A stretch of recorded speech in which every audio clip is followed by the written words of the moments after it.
May nagtanong sa akin, magandang gabi po, Boss Ray. Ako po ngayon ay nakakaranas ng depression at anxiety sa pang-aabuso ng mga OLA. Dahil nga po, naniwala ako sa isang vlogger na nag-review ng OLA at kinlik ko yung link. Ang tanong ko po, pwede ko po bang idemanda yung vlogger na yon kasi kung hindi dahil sa kanya, hindi ako magkakaganito. Sana po mapansin nyo at masagot ang katanungan ko po, Boss Ray. God bless po. Alright, napakagandang katanungan po nito. Pero bago ho natin sasagutin, imbitahan ko ho muna sana kayo na pakisuportahan po sana ang aking mga social media accounts sa YouTube, Facebook, and TikTok. Ayan na po sinasabi ko eh. Baka matanong sa akin at ayan na nga. Okay?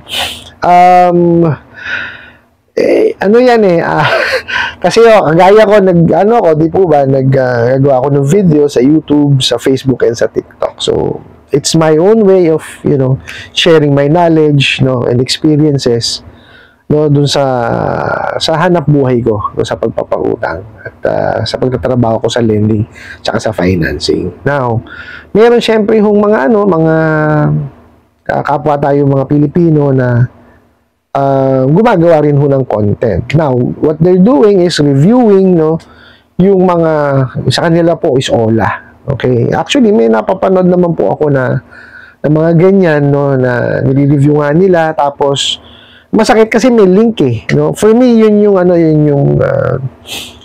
masakit. Kaya lang, syempre, hindi naman natin sila kontrolado kasi, gusto nilang kumita eh. Siguro ho yun yung tungkol sa affiliate marketing or whatever. Kasi hindi ho ako mahilig sa mga ganun talaga. And personally, I do not click links, Kahit na dumaan pa yan sa wall ko, sa feeds ko, or whatever, Hindi ko ho yan kiniklik kasi takot to ako ma-hack yung aking information. Ano ba dyan? Masyado akong maingat sa ganun. Okay? So, sagutin ho natin itong inyong katanungan kung po pwede nyo siya talagang idemanda. Okay? So, sabi nyo nga ho ito, meron na kayong depression tsaka anxiety dahil nga sa pang-aabuso ng mga OLA. Una po, ito muna ang tanong natin, ang gawin nyo ho is, first and foremost, maghanap po kayo ng kakilala, kamag-anak nyo na po pwede nyo malapitan, at makausap kasi kailangan yan ilabas nyo eh.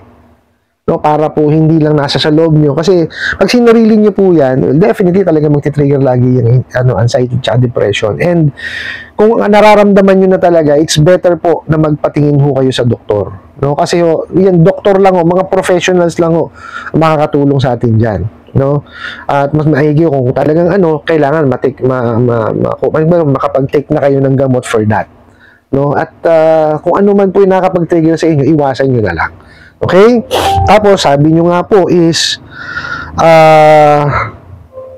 dahil nga naniwala kayo dun sa vlogger, na nag-review ng OLA, kaya kinlik nyo yung link. Yun nga ho yung sinasabi ko kanina, meron ho, kasi rin ho akong napanood na ganyan, Hindi ko na ho papangalanan, Ang masakit lang ho kasi dun sa napanood ko na yun is, hindi lang ho review yung ginawa niya, kumbaga, pin-promote niya pa.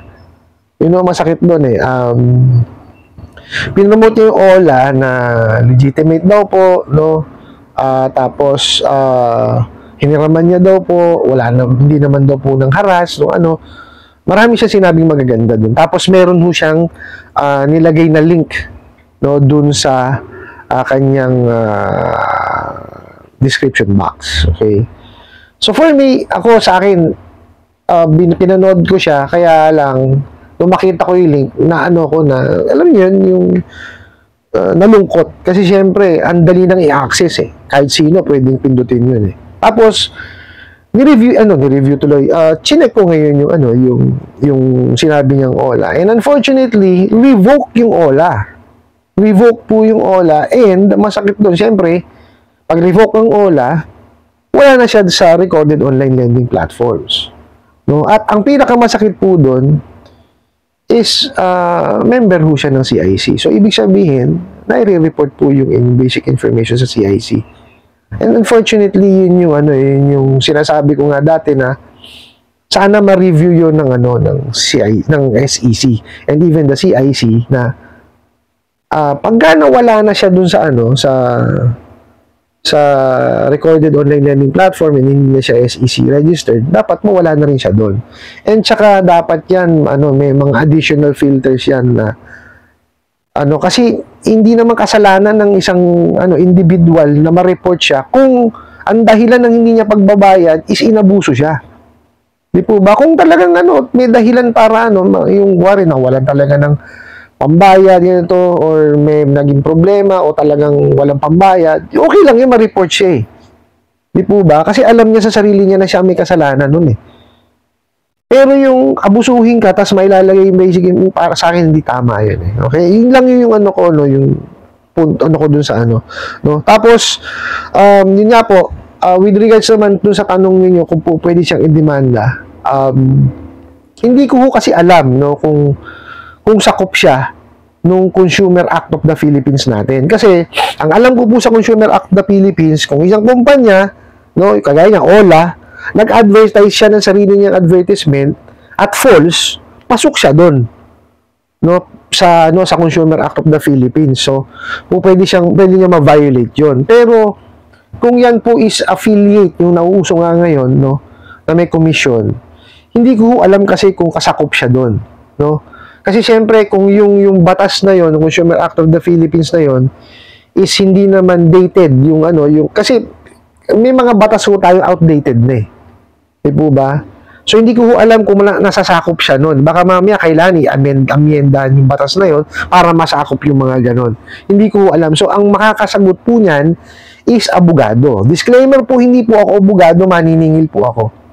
Yun pong mga sinasabi ko is based on my experience, yung pagsasaliksik ko po, at saka po siyempre sa tulong ng mga pagtatanong ko sa aking mga kaibigan at kumparing mga abogado. Ngayon, dun po sa inyo, just to make sure po, is siguro magtanong tayo sa abogado. Kasi sila po ang nakakaalam yan eh. Para mas malinaw lang po. Andali, padaanin po muna natin yung ambulansya. Pasensya na po, Ayan. Daanin lang natin. Ayun. Sana okay lang po yung laman niya, Yun, so, kagaya na sinabi ko kanina, it's better po na mag-consult tayo sa mga lawyers kasi sila po ang nakakaalam yan. Pinag-aralan po nila ng matagal yan. Okay po? Tapos, kung may extra money nga ho kayo, kumuha ko ng private lawyer. Kung wala naman ho, baka mamaya yung company po ninyo, meron niyang abogado. So, baka po pwedeng manghingi kayo ng konting oras niya para matanong niyo kung po pwede siyang pwede niyo malaman yung tungkol doon. Or kung wala, sa PAW po, or di kaya sa mga notary public. Yun ho ang gawin po natin.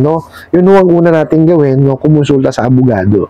Pangalawa po is, wag ho tayo basta-basta magkiklik ng mga links. Kasi ako personally, hindi niyo ako mapapaklik sa mga sa mga links na yan. Kasi may trust issue ako sa ganyan, syempre.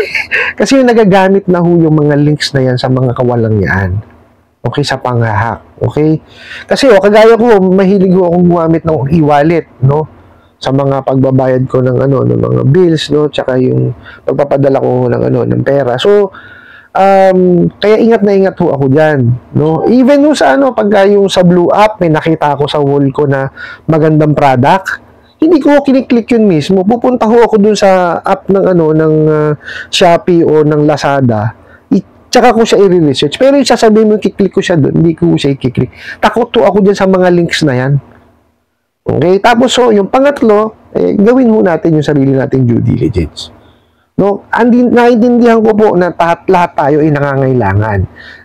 Tapos, gipit tayo, siyempre po, at humahanap tayo ng agarang solusyon para maibsan yung ating pangangailangan. Kaya lang, hindi naman kailangan mag-suffer tayo dun in the long run. Di ba? Kasi kagaya nangyari po doon sa nagpadala ng pera, kinlik yung link kasi nangangailangan ng pera. Ano nangyari? Nagkaroon ng depression tsaka anxiety. Imbis na marisolba yung problema niya sa pera, nadagdagan pa siya ngayon ng sakit. Di po ba? Kaya gawin ho natin yung due diligence natin. Mag-research po tayo. And make sure po na yung hihiraman natin is talagang legitimate na ano na lending financing bangko or OLA. May mga OLA naman pong legitimate, kaya lang mas marami ho kasi yung mga abusado, lalo na yung mga fly by night, no? At marami naman ho na tayong information na makukuha sa web, no? At saka mga ibang mga content creator din, no, na ano, yung mga OLA na hihiraman is hindi naman talaga legitimate. At andyan po sa ating description box, no, yung mga links po ito sa sa SEC. Okay po, kaya ko naman nilagay yung links na yan para po naman kayo armasan. Okay, kung hindi naman kayo komportable dun sa link na inilagay ko diyan sa description box, may title po 'yon. Yun po ang i-search niyo sa web or di kaya sa SEC mismo. Ano po, nandyan po yung recorded online lending platform, registered lending companies, registered financing companies, yung iMessage po, nandyan din. Okay? Pwede nyo naman siyang basa. Kung ayaw nyo, i-click yung link, okay lang po. I-research nyo na lang siya o i-search nyo na lang siya dun sa Google tab. Kung hindi rin ho kayo talaga mahilig mag-ano ng link. Okay po? Ang sa akin lang po, lagi nyong kumbaga, think twice, thrice, kahit 100 times po bago tayo gagawa ng action. Kasi kagaya niyan, instead na nakatulong o naibsan yung kanyang immediate na pangangailangan sa pera, nadagdagan pa. Nagkaroon pa siya ngayon ng anxiety tsaka ng depression. So, dobling ingat po tayong lahat. I hope nasagot ko po itong katanungan na to at sana po yung makatulong. Maraming salamat po sa inyong walang sawang pagsuporta at panonood sa aking mga videos. Maraming salamat po sa inyong pag-like, pag-share, pag-comment at pagtatanong. And kunin ko na rin po itong opportunity na to na imbitahan po sana kayo na pakisuportahan po sana ang aking mga social media accounts sa YouTube, Facebook, and TikTok. Hanggang sa muli po, yun lang.